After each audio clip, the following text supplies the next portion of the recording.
Good day, this is Ray. Today is Saturday, February 13th, 2021, and for me another day of social distancing. I hope you, your family, friends, and loved ones are doing well, staying home and staying safe. It's a little rainy here. Weather's changed a bit. I hadn't been out yet, but I understand it's a little bit colder. Alright, so let me jump right into it. So the video title today is 1 year seizure free, and that's been the case for me. Last year, February 12th, 2020, when I was at work, actually my third day back at the office that I'm in, I had transferred from a different office, and this is my permanent home. So when I transferred back, and it was the third day back, we were taking group photos on the balcony as a team. And when the photos were over, we were all headed back to our places, either into the office or into the cubicle.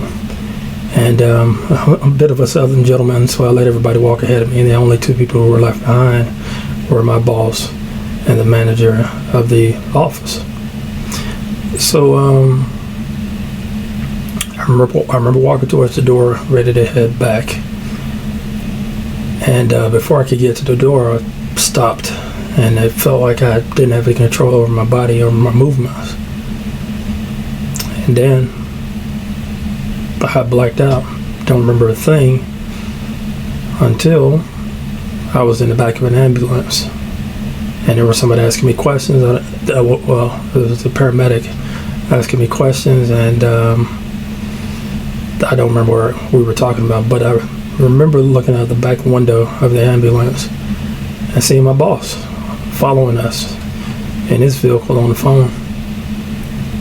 And I was confused, and I said to myself, what in the world could have happened? And come to learn later that it was a grand mal seizure. I had never had a seizure before. This was the first time. And it was scary. It was scary. I'm not gonna lie. I don't recall much actually that day. It happened on a Wednesday. Except, I remember everything up until having a seizure and bits and pieces of that day. I don't even recall my parents coming in that afternoon, that evening. The next day, I believe, my boss, one of my bosses came in, and we had a discussion. I really don't remember the discussion, but anyway, that hospital stay was 5 days, so that wasn't the longest stay I had. Still to this day, the longest stay I had in the hospital was 22 days total. With when I went home for about a day or two, I had to come back, so that was a 22-day stay. But anyway, the reason I actually didn't leave the next day was because my back was killing me. And no joke, when you go to the hospital, in most cases that I've seen, the 6 times in less than 2 years that I went, they ask you, where's your pain on the scale from 1 to 10, 10 being worst. In most cases, the worst up until that point was about a 6 or a 7. This pain was at a 10 or higher. The only way I can describe it is like a horse had kicked me in my chest and my back. And, it was hard because I know people were skeptical about the pain, and I didn't ask for, specific pain medications or anything. I wasn't chasing pain medications. That's never been a problem for me. But I was laying in bed, and I would try to even sit up. Couldn't do that. I swear it felt like I was being kicked in my back and my chest, and excruciating pain. It took a couple of days before I was even able to muster up the courage to even just sit up.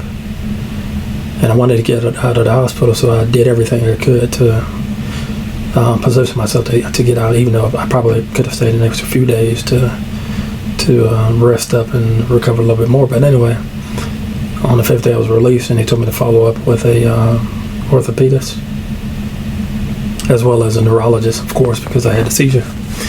So it took a couple of days. I mean, I really couldn't do much, and my mom had to help me around. When I was in the vehicle, in a car, it was painful to even sit down and get up into a standing position, to sit down, as well as to walk around, to lay down, to get up, and to take off my clothes, put on my clothes, and all those things. It was very painful. And so I went ahead and filed for short-term disability. Was not back at the office until it was like March the 10th. I believe it was the 10th or the 11th. It was the 10th. So I was there on a Monday and Tuesday after being out for a month.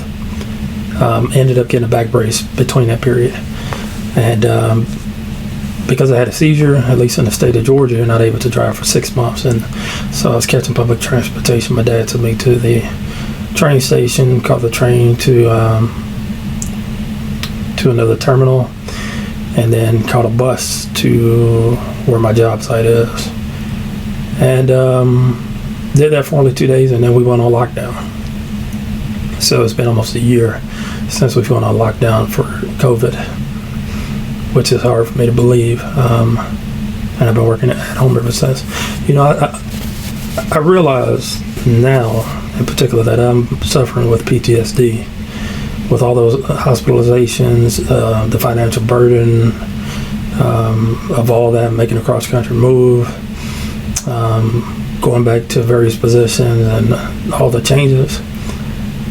You know, I'm dealing with it the best I can, but, you know, it's very stressful, I'm not gonna lie. And there are a lot of moments it hurts because I don't joke around a lot anymore. I don't have the sense of humor that I did prior to all this. There are moments that I can inject humor into things. That's just, you know, a natural gift. But for the most part, I'd rather be left alone. You know, I spend a lot of time listening to others, but, you know, sometimes I feel like I'm not being heard.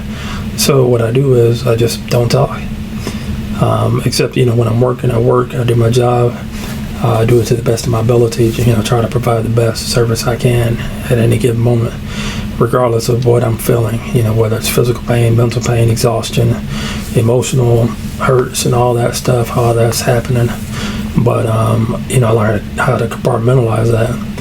So at the end of the day, when I'm left alone with my thoughts, you know, I can deal with that. You know, it's just me. So I just go through the routine.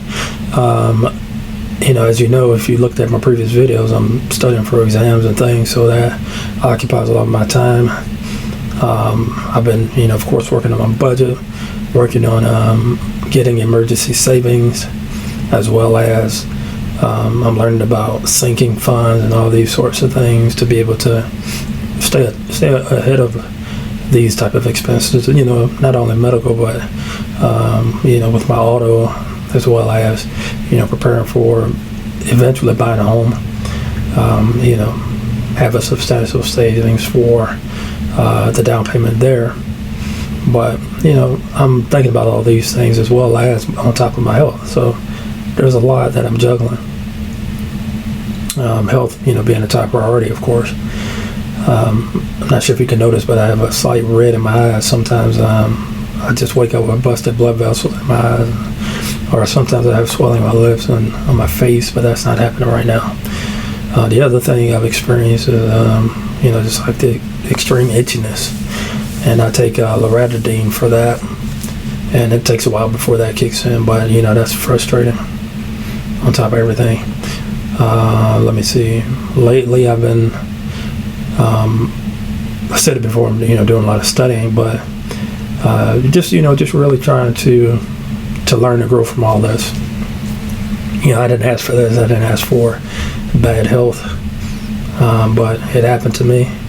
So, you know, I've got to make the best out of it. I'm hoping that, you know, my plan is to retire in about 22 years or so.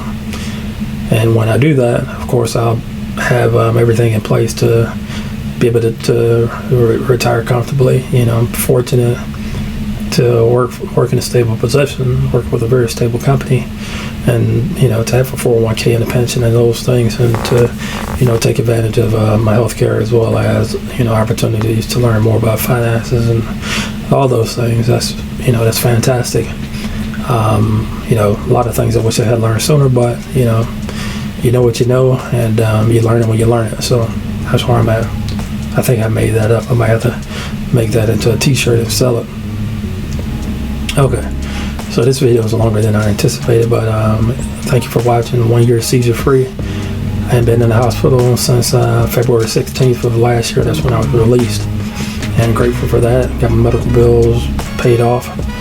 Now I'm saving up, for my deductible as well as my out-of-pocket maximum. I did learn something. So I think I mentioned in previous videos that prescriptions counted towards my deductible. It doesn't. It counts towards my out-of-pocket maximum. So, doctor's visits as well as labs and things like that will count towards my deductible. I hadn't had that yet. Kind of been holding off on it for a little bit, but I am going to have to schedule an appointment with my rheumatologist. Anyway, if you made it this far, feel free to like, comment, and subscribe. Hit the bell for notifications, and you'll know when I post my videos. Thank you for watching, and I will see you soon. Take care.